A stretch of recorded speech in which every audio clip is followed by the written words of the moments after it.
Hello student, welcome back to my YouTube channel. तो guys, आज फिर मैं आपके लिए लेकर आया हूँ एक मोस्ट इम्पोर्टेंट क्वेश्चनों की वीडियो जो कि आपके कक्षा 10 के एग्ज़ाम में पूछे जानी है। आपको पता है आपका 1 मार्च को मैथ का गणित का एग्ज़ाम होने वाला है 10th क्लास का। तो इस वीडियो में फिर आपके लिए कुछ मोस्ट इंपॉर्टेंट क्वेश्चन लेकर आया हूँ जो कि अक्सर करके आपके एग्ज़ाम में पूछे जाते हैं। इससे पहले वाली वीडियो में भी मैंने आपको कुछ मोस्ट इंपॉर्टेंट क्वेश्चन बताए जो 1 मार्च को आपको मिलने वाले हैं, और 5 क्वेश्चन और लेकर आया हूँ जो आपके एग्जाम के दृष्टि से मोस्ट इंपॉर्टेंट है। तो आज की वीडियो में पूरे आपको 5 के 5 क्वेश्चन कराऊंगा फुल सॉल्यूशन के साथ। तो चलिए वीडियो को स्टार्ट करते हैं बिना किसी देरी के। तो वीडियो को स्टार्ट करने से पहले अगर आपने चैनल को सब्सक्राइब नहीं किया, चैनल को सब्सक्राइब कर दीजिए और वीडियो को भी लाइक कर दीजिए। और आने वाली वीडियो में भी आपको ऐसे ही मोस्ट इंपॉर्टेंट क्वेश्चन मिलने वाले हैं, और फिर आपको एक वीडियो प्रोवाइड की जाएगी जिसमें आपको सभी चैप्टरों के मोस्ट इंपॉर्टेंट एमसीक्यू दूंगा जो आपके एग्जाम में आपको जरूर मिलेंगे। ठीक है, तो चलिए स्टार्ट करते हैं वीडियो को। हमें फर्स्ट क्वेश्चन स्टार्ट करेंगे। फर्स्ट क्वेश्चन हमारा मोस्ट इंपॉर्टेंट क्वेश्चन है। ठीक है, कितनी बार आपके एग्जाम में पूछा गया है, प्रीवियस एग्जाम में पूछा गया है, और ये सारे क्वेश्चन मैंने ऐसे ही नहीं लिए, सभी प्रीवियस एग्जाम को देखकर कि कौन से मोस्ट रिपीटेड क्वेश्चन है, ये सभी में क्वेश्चन है। तो पहला क्वेश्चन देखते हैं। पहले क्वेश्चन में दिया हुआ है हमें 2 अंकों की संख्या के अंकों का योग 9 है। इस संख्या का 9 गुना संख्या के अंकों को पलटने से बनी संख्या का 2 गुना है, वह संख्या ज्ञात कीजिए। अब आप देखो इस क्वेश्चन में उसने कहा है 2 अंकों की संख्या के अंकों का योग। अब सबसे पहले बात करते हैं 2 अंकों की संख्या कौन सी है।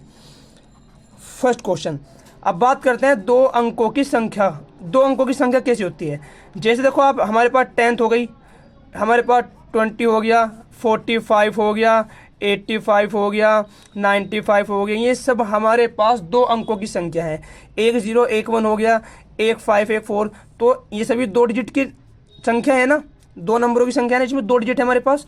तो ऐसे पूछ रहा है वो कि 2 अंकों की संख्या के अंकों का योग 9 है। अब आप मुझे एक चीज़ बताओ, हम ऐसे करते हैं ना, इकाई दाई ऐसे करके काउंटिंग करते हैं, तो मतलब एक अंक तो इकाई का होता है, दूसरा अंक क्या होता है, दहाई का होता है।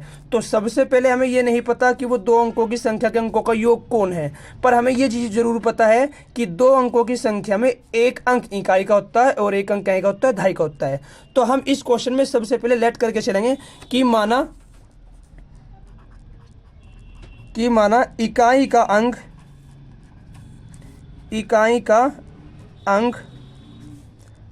x है। इकाई का हमने क्या मान लिया, x मान लिया, और ऐसे ही माना दाही का अंक हमारा कितना है, y है। मान लिया हमने इस पूरे डिजिट के में दोनों नंबर मान लिए, एक इकाई का और एक हमारा काय का, दहाई का, जो हमें उसने कहा था क्वेश्चन में। अब उसने कहा है कि इन दोनों संख्या के अंकों का योग 9 है। कितना है, 9 है। तो दोनों अंकों की संख्या के अंकों का योग कितना है, 9 है। तो x प्लस वाई इक्वल में कितना है हमारे पास, 9, और ये हमारे पास आ गई इक्वेशन नंबर फर्स्ट। अब उसने फिर क्या कहा, उसने कहा इस संख्या का 9 गुना संख्या के अंकों को पलटने से बनी संख्या का 2 गुना है। इस संख्या का 9 गुना मतलब, इस संख्या का 9 गुना का मतलब है जो 2 अंकों की संख्या होती है। अब आपको एक चीज़ याद रखनी है, अगर आपसे 2 अंकों की संख्या पे क्वेश्चन आता है तो 2 अंकों की संख्या फिक्स है हमारी, जिसको हम मान के चलते हैं। तो जो 2 अंकों की संख्या होती है, 2 अंकों की संख्या, तो जो हमारी 2 अंकों की संख्या होती है वो होती है, अब देखो इकाई का अंक तो हमारे पास क्या है, x है, दहाई का अंक हमारे पास क्या है, y है। तो जो हमारे पास दहाई का अंक है 10y प्लस x। याद रखना 2 अंकों की संख्या हमारी यही होती है। देखो ये दहाई का था और ये इकाई का था, तो जो 2 अंकों की संख्या होती है वो होती है ये वाली। जैसे मेरे पास सपोज करो 15 है ना, इसको मैं ऐसे लिख सकता हूँ ना, 10 प्लस 15, ये दहाई का अंक है, ये इकाई का है, दोनों को ऐड करेंगे तो कितना आ जाएगा, 2 अंकों की संख्या हो जाएगी। ऐसे ही जो दहाई का अंक है और ये इकाई का है, अगर इन दोनों को ऐड कर देंगे तो हमारे पास 2 अंकों की एक संख्या आ जाएगी। अब उसने कहा इन दोनों संख्या के अंकों को पलटने का मतलब है, जैसे मेरे पास 15 था, अगर मैं 5 को इधर ले जाऊँ और 1 को इधर जाऊँ 51 हो जाएगा।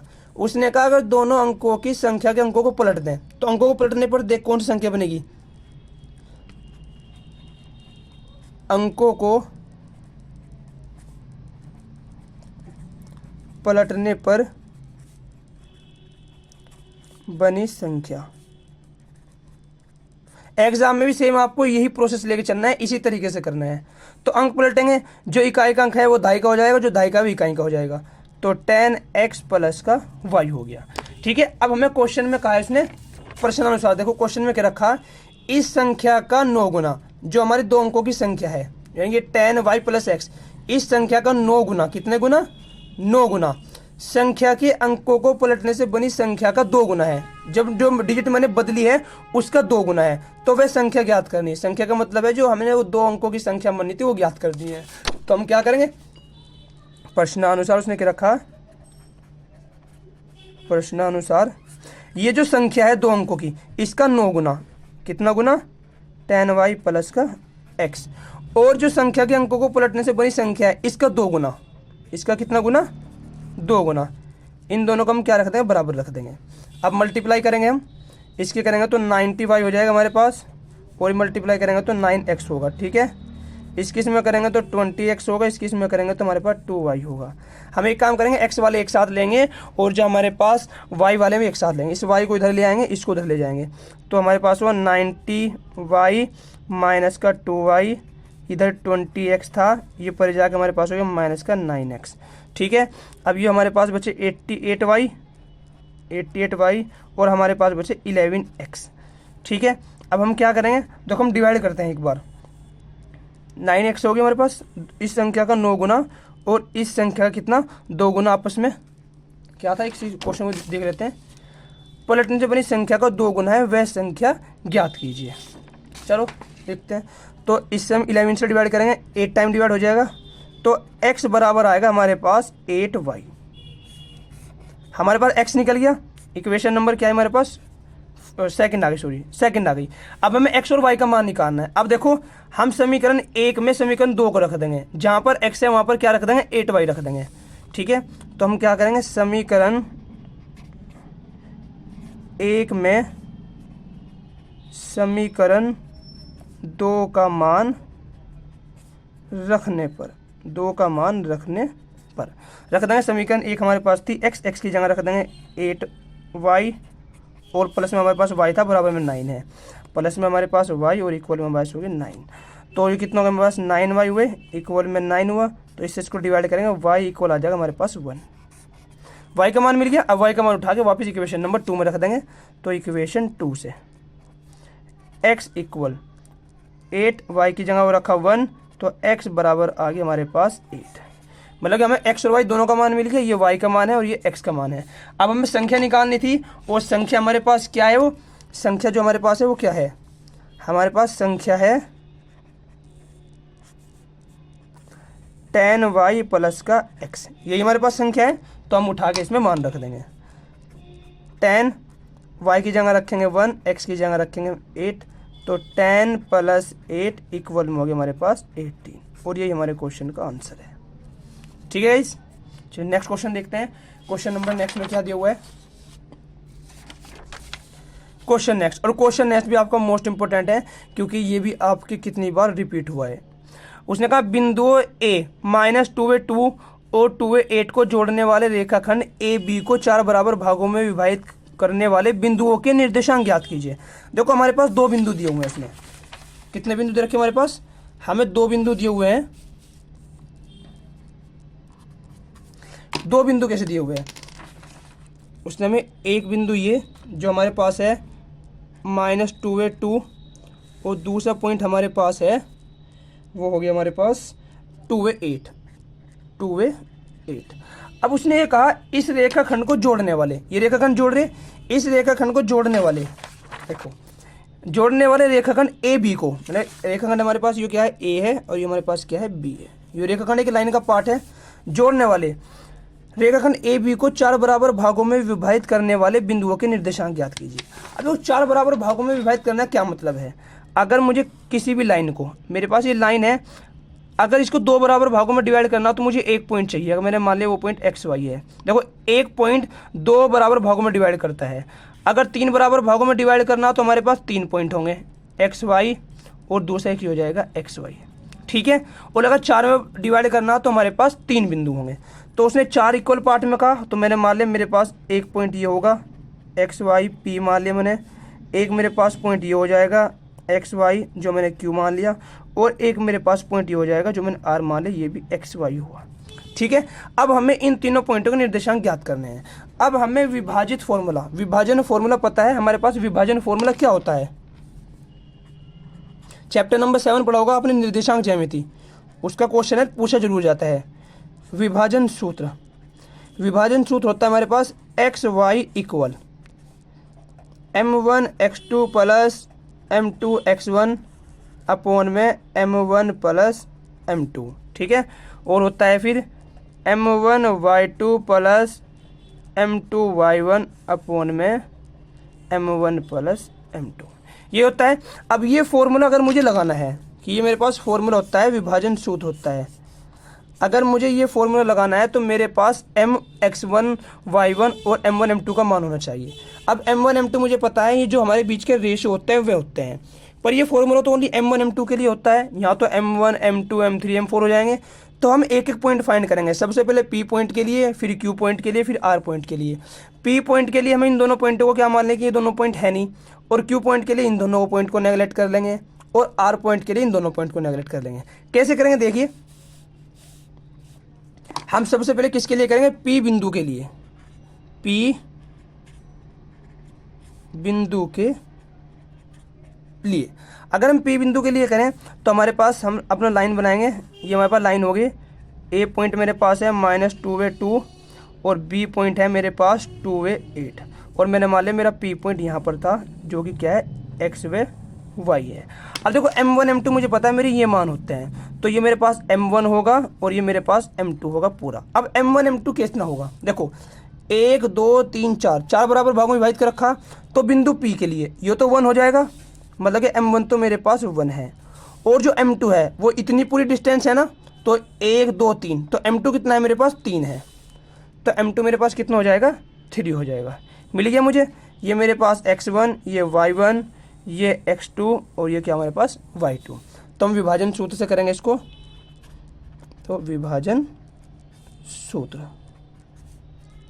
ठीक है, ये रहा विभाजन सूत्र हमारे पास। तो हम डायरेक्ट इसमें वैल्यू रख देंगे पी एक्स वाई इक्वल, ये जो एक्स वाई होता है ये वो पॉइंट होता है जो हमें फाइंड करने होते हैं।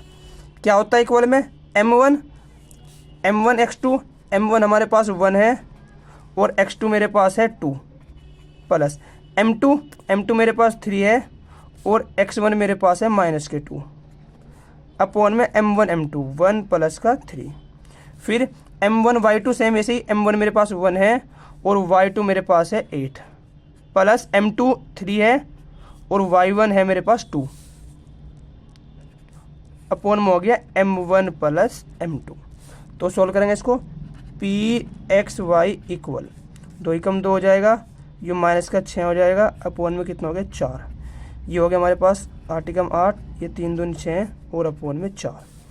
तो हमारे पास जो पी एक्स वाई है वो क्या निकल के आ जाएगा, ये बचा हमारे पास -4/4 और ये हमारे पास हो गया 14/4, 4 से 4 कैंसिल होगा, 2 ये हमारे पास हो जाएगा 2 7 14 और 2 दूनी 4। तो जो हमारे पास P पॉइंट निकल के आया एक्स वाई, वो हमारे पास निकल के आया है -1 और 7/2। ठीक है, अब वीडियो को लॉन्ग ना करके मैं आपको बता दूं, सेम दोनों पॉइंट आप ये भी ए से निकालोगे इस वाले क्वेश्चन में, बिल्कुल सेम यही रहेगा। अब देखो जो हमारे पास ये क्वेश्चन ये हो गया, ठीक है, ये वाला पार्ट हो गया हमारे पास। अब इस पार्ट में मेरे पास Q बिंदु निकल गया है, कितना? P बिंदु निकाल लिया, मुझे Q पॉइंट निकालना है, तो बिंदु Q के लिए क्या हो जाएगा मैं आपको बता दूं एक बार। बिंदु Q के लिए देखो, बिंदु Q के लिए क्या हो जाएगा, मैं फिर एक ऐसे लाइन सेगमेंट ड्रॉ करूँगा, ये मेरे पास लाइन सेगमेंट हो गया, ये मेरे पास A हुआ और ये मेरे पास क्या हुआ, B हुआ। अब A के पॉइंट मुझे पता है मेरे पास क्या है -2 और Q के पॉइंट मेरे पास क्या है 2 ये दोनों पॉइंट हैं। अब मुझे Q पॉइंट फाइंड करना, Q पॉइंट बिल्कुल बीच में है, ये ना कोई Q पॉइंट बिल्कुल बीच में है, तो Q पॉइंट निकाल लेंगे हम। तो अब पॉइंट Q के लिए ये हो गया Q मेरे पास, ये हुआ एक्स वाई। अब m1 m2 निकालेंगे, देखो यहाँ से लेके यहाँ तक m1 होगा और यहाँ से यहाँ लेकर m2 होगा, तो m1 कितना है 1 2, m1 भी 2 है और जो मेरे पास m2 है वो भी कितना है 2 है, ठीक है, ये भी 2 हुआ और ये भी 2 हुआ, तो ये क्या हो जाएगा मेरे पास, ये भी 2 हो जाएगा और ये भी 2 हो जाएगा। सेम हम इसी वाले फॉर्मूले में रखेंगे ये वाला फॉर्मूला, और ऐसे ही पी, जैसे पी का मान निकाला ऐसे ही क्यू का मान निकल जाएगा। ठीक है, अब आपको पॉइंट आर के लिए भी बता दूं, बिंदु आर के लिए। ठीक है, वीडियो वरना लॉन्ग हो जाएगी। और एक तरीका हमने कर लिया, हमारे एक तरीके समझ में आ गया, दूसरा तीसरा तुम खुद निकाल सकते हैं। बिंदु आर के लिए, अब बिंदु आर के लिए देखो, बिंदु आर यहाँ पर है, तो मुझे ये मेरे पास ए पॉइंट है, ये मेरे पास बी पॉइंट है, तो यहाँ से यहाँ तक कितनी हो जाएगी 3m1, और यहाँ से यहाँ तक m2 हो जाएगा, मेरे पास 1 हो जाएगा। तो उसके लिए भी क्या मेरे पास ये लाइन सेगमेंट हो जाएगा, ये ए पॉइंट -2 2, ये बी पॉइंट 2 8। ठीक है, अब मैंने आर पॉइंट यहाँ पर मान लिया, मेरा आर पॉइंट यहाँ है XY, ये मेरा आर पॉइंट हुआ, तो जो मेरे पास M1 है वो तो 3 हो जाएगा, जो मेरे पास R1 है वो मेरे पास कितना हो जाएगा 1 हो जाएगा। और सेम ए सेम पी का पॉइंट भी विभाजन सूत्र लगा के निकाल सकते हैं। ठीक है, अगर आपकी समझ में ये वाला स्टेप आ गया तो आप बाकी दोनों खुद कर लोगे। ठीक है, ये क्वेश्चन आप खुद से करके देखना। नेक्स्ट क्वेश्चन देखते हैं, वरना वीडियो हमारी लॉन्ग हो जाएगी ज़्यादा। अब क्वेश्चन नंबर 3 हमारे पास है, और ये भी आपका मोस्ट इंपॉर्टेंट क्वेश्चन है। आप एग्जाम उठाकर देख लेना, प्रीवियस कितनी बार एग्जाम में क्वेश्चन पूछा गया है ये वाला। ठीक है, सेम बिल्कुल यही निकलवाता है, के का मान ओनली डिजिट चेंज कर देता है थोड़ी बहुत, वरना लैंग्वेज सेम आपकी यही रहने वाली है। उसने कहा यदि द्विघात समीकरण 2x² - 5x + k = 0 के मूल बराबर हैं तो के का मान ज्ञात कीजिए। ठीक है, क्वेश्चन नंबर 3 में हमें क्या पूछा है, एक इक्वेशन दी हुई है हमें, 2x² - 5x + k और इक्वल हमें क्या दी हुई है 0 दी है। उसने हमारे से कहा है कि अगर इसके मूल बराबर हो तो के का मान ज्ञात करो। अब मैं आपको बता दूं, हमारे पास 3 कंडीशन होती है, मूल बराबर होते हैं हमारे पास, मूल अलग अलग होते हैं, और कोई वास्तविक मूल नहीं होता है। तो मूल बराबर के लिए कौन सी कंडीशन है, अगर हमारे मूल बराबर हो तो मूल बराबर के लिए हमारे पास होता है b² - 4ac = 0 का होता है। ठीक है, जो b² - 4ac होता है वो किसके इक्वल होता है 0 के इक्वल होता है। तो भाई यहाँ सेम हम यहाँ भी यही करेंगे, a b c का मान निकाल लेंगे और ये कंडीशन रखेंगे और सॉल्यूशन निकाल लेंगे। तो सबसे पहले a b c का मान निकालने के लिए इसकी हम क्या करेंगे, तुलना करेंगे। तो किससे तुलना करते हैं, हमारे पास इक्वेशन होती है ax² + bx + c = 0 से तुलना करने पर। ठीक है, comparison by ax² + bx + c। तो a का मान कितना है, x² की जगह 2 हो गया, b की जगह कितना है x हो गया, -5 है, क्योंकि यहाँ प्लस है और यहाँ माइनस है तो -5 है, और c का मान कितना हुआ हमारे पास k हुआ। अब उसने कहा मूल बराबर हैं, दोनों मूल क्या हैं, बराबर हैं, दोनों मूल क्या हैं, दोनों मूल बराबर हैं। तो अगर दोनों मूल बराबर होते हैं तो हमें कंडीशन पता है क्या होती है, b² - 4ac इक्वल होता है 0 के। तो मान रखेंगे b का मान कितना है -5, तो -5 का स्क्वायर -4, a का मान 2 है तो 2, और c का मान कितना है हमारे पास k, और इक्वल में क्या हुआ 0। तो ये तो हमारे पास 25 हो गया। ठीक है, ये हमारे पास हो गया 4 दूनी 8, 8 के और इक्वल में क्या हुआ 0। तो इसका उठा के इधर ले जाएंगे, तो 25 इक्वल में 8 के, और इसके अपॉन में आ जाएगा के इक्वल हो जाएगा हमारे पास 25/8, और ये हमारे क्वेश्चन का क्या हो जाएगा, सॉल्यूशन हो जाएगा। ठीक है, नेक्स्ट क्वेश्चन देखते हैं जो कि हमारा क्वेश्चन नंबर 4 है। क्वेश्चन नंबर 4 में क्या दिया हुआ है, तो क्वेश्चन 4 में हमारे से पूछा हुआ है, और ये क्वेश्चन भी आपका 4 नंबर में पूछा गया है। कितने नंबर है, पूरे 4 नंबर में। ठीक है, तो देखिए इस क्वेश्चन में हमें क्या दिया हुआ है। तो इसमें कहा कि यदि द्विघात समीकरण, ये तो हो गया, तो है ना भाई, हमारा ये वाला क्वेश्चन हो गया। नेक्स्ट क्वेश्चन जो हमारा था, तो 4 क्वेश्चन था कि द्विघात बहुपद x² + 7x + 12 के शून्य ज्ञात कीजिए, इसके शून्यकों और गुणनखंडों के बीच के संबंध का सत्यापन कीजिए। मतलब कि सबसे पहले हमें शून्य ज्ञात करने हैं, शून्य ज्ञात करने का मतलब है उसके गुणनखंड ज्ञात करने हैं, x के मान निकालने हैं, और उसके बाद इसके शून्यकों के बीच के संबंध का सत्यापन करना है। अब संबंध का सत्यापन निकालने के लिए हमारे पास फॉर्मूला है, वो सबसे पहले हम इसके गुणनखंड निकालते हैं, फिर फॉर्मूले के थ्रू इसको करेंगे। हमारा क्वेश्चन नंबर ये है 4 में हमें इक्वेशन दी हुई है x² + 7x + 12, x² + 7x और प्लस का 12, ये हमें दिया हुआ है। सबसे पहले हमें फाइंड करने हैं इसके शून्य करने के लिए हम इसके क्या करेंगे, फैक्टर करेंगे। फैक्टर कैसे होंगे कि मल्टीप्लाई करने के बाद 12 आना चाहिए और प्लस करने के बाद 7 आना चाहिए। तो x² + क्या हो जाएगा 4 + 3 x प्लस के 12। अगर आपको नहीं पता कि हम कैसे पता लगाएंगे कौन से फैक्टर बनेंगे, तो उसके लिए आप क्या करो, जो हमें लास्ट में नंबर दिया हुआ है 12, उसके फैक्टर कर लो आप। 2 6 जा 12, 2 3 जा 6 और 3 1 जा 3। अब यहाँ से एडजस्टमेंट करके देखेंगे हम। 2 2 जा 4, 4 + 3 मतलब 4 + 3 हमारा बेटा, तो 4 + 3 मैंने इसकी कंडीशन बना ली। अब ये हुआ x² प्लस का 4x प्लस का 3x प्लस का 12। ठीक है, अब यहाँ x दोनों में से कॉमन है, स्टार्टिंग के 2 में से क्या कॉमन है और लास्ट के 2 में से क्या कॉमन है।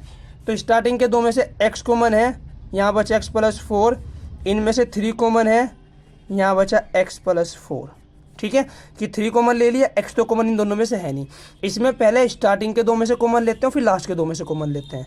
अब इन दोनों में देखो x + 4 कॉमन है, तो x + 4 ले लिया हमने, तो यहाँ बचा x और यहाँ बचा हमारे पास 3। अब हमें निकालने इनके शून्यक। शून्यक निकालने के लिए क्या करते हैं, शून्यक का मतलब होता है x का मान निकालना। तो हम इन दोनों को 0 के इक्वल रख देंगे। x + 4 = 0, तो x का मान आया हमारे पास -4। एक मान तो ये आ गया हमारे पास निकल के कि x का एक मान हमारे पास ये निकल के आ गया। एक दूसरा मान अब इसको रखेंगे इक्वल, x + 3 = 0, तो x बराबर -3 आ गए हमारे पास दोनों मान निकल के, ये आ गए हमारे पास दोनों मान। अब हमें निकालना है इनके संबंध निकालना है, संबंध की जांच करनी है। तो रिलेशन निकालने के लिए क्या निकालना है, निकालना है संबंध। तो रिलेशन निकालने के लिए हमारे पास 2 फॉर्मूले होते हैं। फर्स्ट हमारे पास है गुणांकों का योगफल। क्या होता है, गुणांकों का योगफल। गुणांकों का योगफल के लिए होता है हमारे पास अल्फा प्लस बीटा।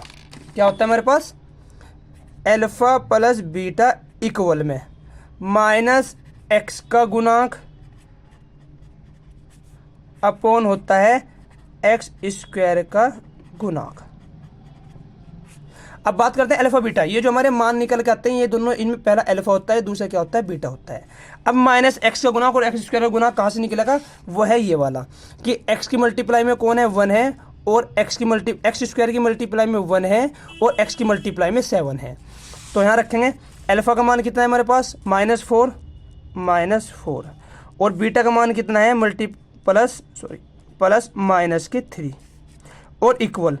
x का गुणांक कौन है, x का गुणांक है 7। ठीक है, तो माइनस ऐसे ही x का गुणांक आ गया 7 अपॉन x² का गुणांक कौन है, x² का गुणांक है जो x की गुना में है। x की गुना में हमारे पास है यहाँ से 1, 0 नहीं होगी क्योंकि 0 दिखाई देती है, तो 1 हो गया हमारे पास। अब हम यहाँ रख देंगे 1। अब देखो इसका ब्रैकेट ओपन करेंगे तो -4 प्लस -3 और इक्वल में 1 से डिवाइड करेंगे तो -7 ही आएगा। तो ये भी 4 और -3 कितने हो गए, -7 और इक्वल में -7। तो ये आगे बराबर, दोनों -7 आ गए। अब दूसरा है हमारे निकालने के लिए, दूसरा संबंध है गुणांकों का गुणनफल। दूसरा होता है गुणांकों का गुणनफल। गुणनफल का मतलब गुना, तो इसके पास इसके लिए हमारे पास फॉर्मूला होगा अल्फा × बीटा इक्वल में HR बोलते हैं जिसके साथ x ना हो, और अपॉन में x² का गुणांक, x² का गुणांक हो गया हमारे पास ये। अब मान रखो, इनके मान रखें हम। अल्फा का मान कितना है, -4, ये रहा -4। बीटा का मान कितना है, -3, ये रहा -3। अचर पद जिसके साथ x नहीं है वो कितना है हमारे पास, 12, ये हो गया 12, और x² का था 1, तो माइनस प्लस, और 4 3 12, 4 3 12 इक्वल आ गया 12। ठीक है, ये हमारा हो गया। अब ऐसे हम क्वेश्चन नंबर कौन सा करेंगे, हम करेंगे क्वेश्चन नंबर हमारा लास्ट वाला जो क्वेश्चन है, क्वेश्चन नंबर 5। ठीक है, नेक्स्ट वीडियो में मैं आपको मोस्ट इंपोर्टेंट क्वेश्चन के साथ साथ MCQ दूंगा, जो आपके सभी चैप्टरों से मोस्ट इंपोर्टेंट निकाल कर दूंगा। तो अगर आपको वीडियो अच्छी लगी हो, आप चैनल को सब्सक्राइब करें, वीडियो को भी लाइक करें। ठीक है, चलिए लास्ट क्वेश्चन देखते हैं। और ट्रिग्नोमेट्री से भी आपके क्वेश्चन जरूर पूछे जाते हैं। यदि साइन थीटा बराबर 4/5 है तो 4 tan theta minus cos theta sec theta plus cot theta का मान ज्ञात कीजिए। सबसे पहले साइन थीटा का मान दिया हुआ है, तो हम tan कोस सेक और कोट चारों के मान फाइंड करेंगे, उसके बाद उसको इसमें उठा के रख देंगे। तो हमें गिवन क्या है, सबसे पहले हमें गिवन दिया हुआ है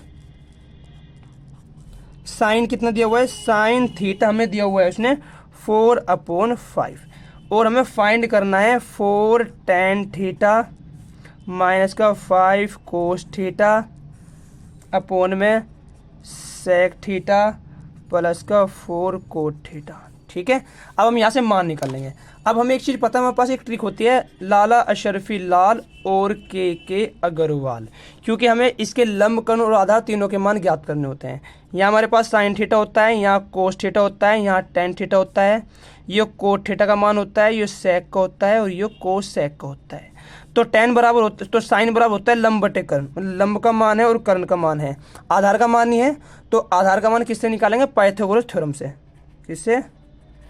पाइथागोरस प्रमेय से। पाइथागोरस प्रमेय क्या है? कर्ण स्क्वायर बराबर लंब स्क्वायर प्लस आधार स्क्वायर। तो कर्ण कितना है हमारे पास? कर्ण 5 है तो 5 का स्क्वायर हुआ। लंब कितना है हमारे पास? लंब 4 है तो 4 का स्क्वायर हुआ। और आधार कितना है हमारे पास? आधार फाइंड करना है हमें। तो 5 × 5 = 25 हुआ, ये 4 × 4 = 16 हुआ, ये ए स्क्वायर हुआ। इसको उठा के इधर लाएंगे, इधर आके माइनस हो जाएगा, तो ए स्क्वायर बराबर 25 - 16, ए स्क्वायर बराबर आ गया हमारे पास 9। अब ये स्क्वायर हटा का स्क्वायर रूट जाएगा ऊपर, स्क्वायर रूट 9। स्क्वायर रूट वो होता है जिसके अंदर से किसी चीज़ का स्क्वायर हो। जो 9 है वो किसका स्क्वायर होता है? 3 का। ये आगे 3 निकल गया। अब ऐसे हमें tan का निकालना है, क्योंकि यहाँ में tan cos sec और कोट दे रखे, इन चारों के मान निकाल लेंगे, उसको उठा के भी इसमें रख देंगे। तो सबसे पहले हम निकाल लेंगे tan का मान, tan थीटा। tan होता है यहाँ पर लंब बटे आधार। क्या होता है? लंब बटे आधार। तो लंब का मान कितना है हमारे पास? लंब है हमारे पास 4 और आधार आया 3। tan का मान मिल गया। अब ऐसे हम निकाल लेंगे कोट का मान। कोट हमारे पास होता है, यहाँ पर होता है कोट आधार बटे लंब। क्या होता है? आधार बटे लंब। तो आधार कितना है हमारे पास? 3 और लंब है हमारे पास 4। निकल गया। अब निकालेंगे हम सेक थीटा का मान। सेक थीटा, सेक हमारे पास कहाँ होता है? नीचे से होता है, मतलब पहले कर्ण और अपॉन में आधार। क्या हो जाएगा? कर्ण बटे आधार। कर्ण आधार। कर्ण कितना है हमारे पास? कर्ण हमारे पास है 5 और आधार हमारे पास है 3। अब निकालेंगे हम कोस का मान, कोस थीटा। कोस थीटा होता है आधार बटे कर्ण। तो आधार का मान कितना है? 3 और कर्ण का मान कितना है? 5। चारों के मान निकल गए। अब इसको उठा के हम इसमें रख देंगे, क्योंकि हमें इसका मान फाइंड करना है। तो 4 tan का मान आ रहा 4/3, ये रहा 4/3, 4/3 रख देंगे, ये आ गया 4/3 माइनस 5। कोस का मान आ रहा हमारे पास 3/5, तो हम रख देंगे 3/5 अपॉन सेक। सेक का मान आया 5/3, तो मैंने यहाँ पर रख दिया 5/3 प्लस 4। ऐसे कोट का मान आया हुआ हमारे पास 3/4, तो 3/4 रख दिया मैं 3/4 कोट का मान। अब हम इनका सॉल्यूशन करेंगे, तो इससे ये कैंसिल हुआ हमारे पास और ऊपर मल्टीप्लाई हो जाएगी। 4 × 4 = 16 अपॉन में 3 माइनस 5 से 5 कैंसिल, 3 हुआ अपॉन में यहाँ हमारे पास कितना है? 5/3 और प्लस का 3। तो ऊपर वालों को भी एलसीएम लेंगे और नीचे वालों को भी एलसीएम लेंगे। तो कितना हमारे पास? 3 हुआ। तो 16 माइनस 9 अपॉन यहाँ भी 3 एलसीएम ले लिया और 5 प्लस के 9, 3 × 3 = 9। अब हम इसको सॉल्यूशन करेंगे। यहाँ से कितने बचे हमारे पास? 7 बचे, 7/3 और यहाँ हमारे पास बचे 14/3। इसकी मल्टीप्लाई यहाँ होती है नीचे वाले के नीचे और ऊपर वाले के ऊपर, तो ये ऊपर जाएगा 7 × 3 और ये हो जाएगा 3 × 14। तो 3 से 3 कैंसिल, 7 × 7 और 7 दूनी 14 डिवाइड हुआ। तो कुल मिला के आंसर आया 1/2। और ये हमारे पूरे 5 क्वेश्चनों का आंसर और सॉल्यूशन है। ठीक है गाइस, तो नेक्स्ट वीडियो में हम करेंगे मोस्ट इंपोर्टेंट क्वेश्चन और 2 नंबर वाले क्वेश्चन और 4 नंबर वाले क्वेश्चन लूँगा अब की बार, जो बहुत रिपीटेड हुए हैं और आपसे कई बार पूछे गए हैं। और उससे नेक्स्ट वीडियो में आपके मोस्ट इंपॉर्टेंट MCQ होंगे, जो कि आपको 20 नंबर के मिलने वाले हैं। ठीक है गाइस, वीडियो अच्छी लगी है तो आप चैनल को सब्सक्राइब करें, वीडियो को लाइक करें और कमेंट भी करें अगर आपको कोई जानकारी चाहिए।